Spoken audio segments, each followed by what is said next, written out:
We've had an excellent winter fishing for white sea bass. We've just gone through a great spring. We caught a few more, but now we're getting to the most exciting part of the year. It's summertime.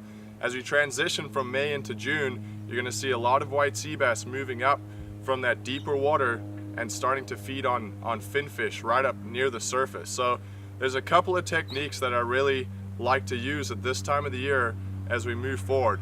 I'd advise you try fly lining a mackerel, which means you just pin it right through the nostrils with about a 5/0 circle hook, and you let it swim around doing its natural thing. Fish it in about 100 to 120 feet of water. That's a good zone for sea bass and yellowtail that are foraging outside of the kelp beds. If you want to try in a little bit closer to the kelp, I usually try a Carolina rig. So what you're going to want to do is take about a 2 to 4 ounce sliding weight and then attach a swivel behind that to prevent the weight from coming off. In front of that, attach 6 feet of 40-pound fluorocarbon, and again, go with either a larger circle hook or J hook.